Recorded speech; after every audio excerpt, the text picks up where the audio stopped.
السلام علیکم، میری چینل پہ خوش آمدید۔ ہمارا گاؤں 25 گرانوں پر مشتمل ہے اور ہمارا گھر بالکل الگ تھلگ ہے گاؤں سے، جس کے ایک طرف 5000 درختوں پر مشتمل ایک باغ ہے جو رات کے وقت کافی ڈراؤنا سا ہوتا ہے، اور گھر کے دوسری طرف علاقے کا 1000 سال پرانا قبرستان ہے جس میں آئے روز کوئی نہ کوئی واقعہ رونما ہو ہی جاتا ہے، اور گھر کے ایک طرف ایک سنسان سڑک ہے جس پر سال میں چند دفعہ ہی کوئی گزرتا ہے۔ ہمارا گھر بہت ہی سنسان اور بڑا بھی ہے جو 3 ایکڑ پر مشتمل ہے۔ ہم انسداد ہیں اور ہم جلدی سو جاتے ہیں عشاء کے فوراً بعد۔ ایک رات کڑاکے کی سردی تھی اور گھر میں اس دن مردوں میں بڑا کوئی بھی نہیں تھا، اکیلا میں ہی گھر پر تھا۔ میری عمر بمشکل 16 برس کی تھی۔ رات کے 11 بجے ہمارا گیٹ پہ بہت زوروں سے کھٹک رہا تھا۔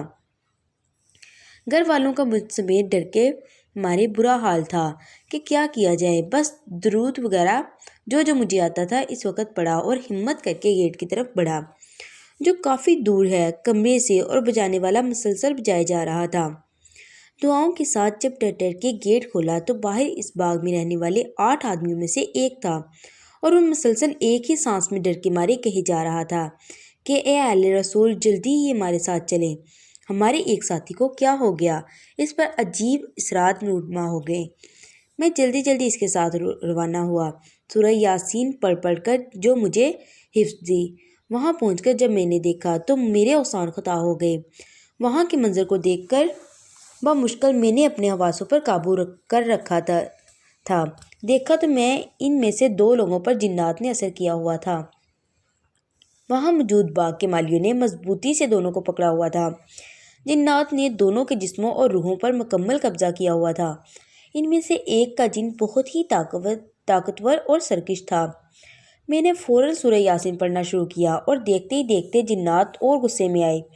ان میں سے ایک سرکش والے نے مجھ سے موٹی ڈراؤنی اور کھڑکدار آواز میں کہا، بہت شوق ہے نا تجھے قرآن پڑھنے کا، آ قریب آ۔ وہ بہت زور لگا رہا تھا۔ مجھ سمیت وہاں موجود ہر شخص بہت ڈرا ہوا تھا کہ کریں بھی تو کیا کریں۔ دونوں جن کافر تھے۔ 7ویں دفعہ یاسین پڑھنے سے ان کو آرام ملا اور وہ تھوڑے پرسکون ہوئے۔ تو میں نے پوچھا، کون ہو تم؟ کہاں سے آئے ہو؟ اور کیا لینا دینا ہے ان سے؟ تو انہوں نے بتایا کہ ان کی عمر 700 سال ہے اور وہ بحیرہ روم میں رہتے ہیں، اور ان دونوں انسانوں نے ہمارے بچوں کو نقصان پہنچایا جو چیونٹیوں کی شکل میں تھے۔ بہت منت سماجت اور دعاؤں کی بدولت انہوں نے ان دونوں آدمیوں کو چھوڑا اور یہ وعدہ لیا کہ آئندہ کبھی انہیں تنگ نہیں کریں گے۔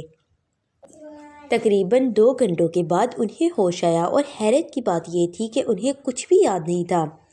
ہم سب نے اللہ کا شکر ادا کیا اور تقریباً 2 بجے کے قریب میں گھر کی طرف روانہ ہوا۔